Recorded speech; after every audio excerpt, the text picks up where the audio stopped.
pergunta é, uma pessoa não batizada, ela pode tomar a ceia do Senhor?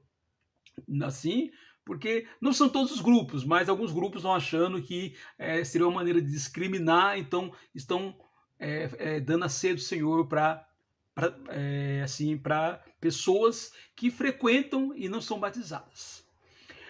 Então, João, e para você que talvez tenha essa dúvida, o problema aqui que eu vejo é a premissa errada que a maioria dos grupos evangélicos tem. O papel do batismo na maioria dos grupos evangélicos. No mundo religioso, muitas vezes a gente vê na televisão, olha, você que está aí, peça para Jesus entrar no seu coração e você está salvo. Ou então, às vezes numa reunião deles, você faz um apelo assim, emocional, alguém vai lá na frente, levanta a mão, recebe uma oração, e para esses grupos, uma vez que a pessoa chamou Jesus para entrar na sua vida, está salva. Então, nesse sentido, realmente, se já está salva, não teria o porquê não participar da ceia do Senhor. Porém, isso é estranho à Bíblia. No livro de Atos, e nos exemplos do livro de Atos e também nas orientações no livro de Atos, bem como nas epístolas, uma pessoa que não passou pelos 5 passos da fé, que nós já falamos aqui várias vezes, crer, arrepender, confessar, ser batizado em nome do Pai, do Filho e do Espírito Santo, nesse momento é acrescentada a igreja de Deus, uma pessoa dessa ela não está salva. Lá em Atos capítulo 2, versículo 37, na primeira pregação do apóstolo Pedro, você lembra? As pessoas, quando perceberam que tinham matado Jesus 50 dias antes, eles perguntaram, no versículo 37, que faremos, irmãos? O apóstolo Pedro diz, arrependei-vos, e cada um de vós seja batizado em nome de Jesus Cristo para a remissão dos pecados e recebereis o dom do Espírito Santo. O batismo faz parte, uma pessoa não batizada, ela ainda não teve assim os pecados perdoados. Ela não é uma nova criatura ainda, ela não é um filho de Deus ainda.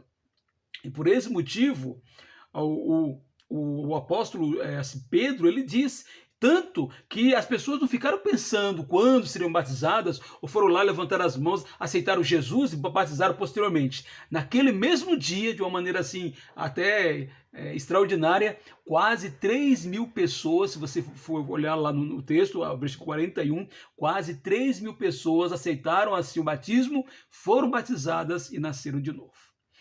Batismo é parte importantíssima assim para uma pessoa. O batismo é a imersão, a palavra batismo significa imersão. E por isso que o apóstolo Paulo, lá em Romanos, capítulo 6, explica o que é o batismo. Ele diz no capítulo 6, no versículo 2, ele fala assim, ó, de modo nenhum, como viveremos ainda no pecado, nós que já morremos para ele?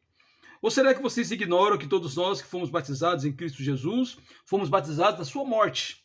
Fomos sepultados com ele na morte pelo batismo, pela imersão, para que como Cristo foi ressuscitado dentre os mortos pela glória do Pai, também nós andemos em novidade de vida. O que é o batismo? Jesus estava na cruz do Calvário. Ele morreu na cruz.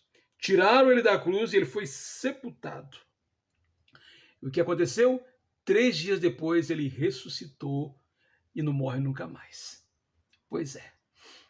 Quando uma pessoa, ela, depois de crer em Jesus como seu único Senhor e Salvador, depois de confessar seus pecados e confessar Jesus como Senhor, conforme Romanos 10, a plano de salvação não se baseia em Romanos 10, como muitos pensam, né? Se com tua boca confessares, crendo no teu coração, não é só aquilo, sim, tem que arrepender, crer, confessar Jesus como Senhor. E depois de confessar Jesus como Senhor, tem que ser imerso, tem que ser batizado, tem que participar do que eu chamo que é a encenação. Ó, na Bíblia, tudo aquilo que advém, que deriva da morte de Cristo na cruz, é importante. Por isso que a ceia do Senhor é importante, porque é um memorial, é uma celebração do que Jesus fez na cruz por nós. Batismo é a mesma ideia. A pessoa, ela morre junto com Jesus e ressuscita, e aliás, Atos 2,38 diz que quando ela ressuscita, ela recebe o dom do Espírito Santo, como aconteceu com o próprio Jesus, quando foi batizado por João, apesar que o batismo de João tinha uma outra finalidade.